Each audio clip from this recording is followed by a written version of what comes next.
இது எந்த துறை? கலைத்துறை. சினிமா துறை தானே. அப்ப அண்ணன் சீமான் அவர்கள் யாரு? சினிமாக்காரர் தானே. சினிமாவா சித்தாந்தமா போர் அப்படின்னாருல, அந்த போர் யாருக்கு தெரியுமா, யாருக்கு எதிராக தெரியுமா அவர் அறிவிச்சாரு? அவருக்கு அவரே அறிவிச்சிருக்காரு. சீமான் அவர்களுக்கு எதிராகவே சீமான் அவர்கள் போர் அறிவிச்சிட்டாரு. ஏன்னா அவரு சினிமாக்காரர் தானே. அதாவது அவர் பேச்சை நீங்க எப்படி பார்க்கணும்னா, ஸ்டாலின் அவர்களை பார்ப்பதற்கு முன், ஸ்டாலின் அவர்களை பார்த்ததற்கு பின் அப்படின்றத அவருடைய பேச்சை பார்க்கணும். ஸ்டாலின் அவர்களை பார்ப்பதற்கு முன்னாடி அவர் எப்படி பேசினாரு? என் தம்பி என் தம்பி என் தம்பின்னு எங்க தலைவரை பேசினாரு. ஸ்டாலின் அவரை பார்த்த பிறகு என்ன சொல்றாரு? போர், நாம் தமிழருக்கும் தாவேகாக்கும் இடையே போர் போர் அப்படின்றாரு. நீங்க யாரை எதிர்த்து கட்சி ஆரம்பிச்சீங்க?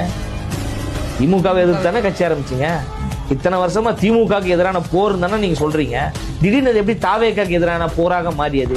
ஒருவேளை ஓட்டு சிதறும்னு நினைச்சிருப்பாரோ? அது நீங்க அவர்கிட்ட தானே கேட்கணும்.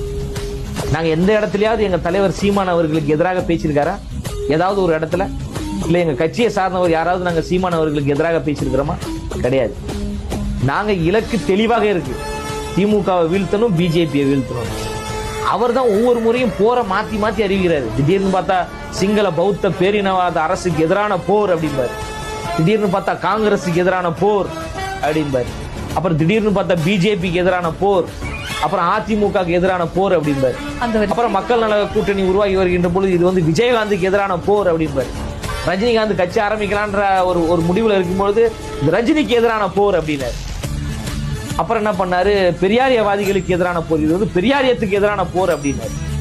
கடைசி எங்க வந்திருக்காரு பாருங்க, விஜய்க்கு எதிரான போர், தாவேக்கு எதிரான போர். அண்ணா ஏதாவது ஒரு போரை ஒழுங்கா அறிவிங்க.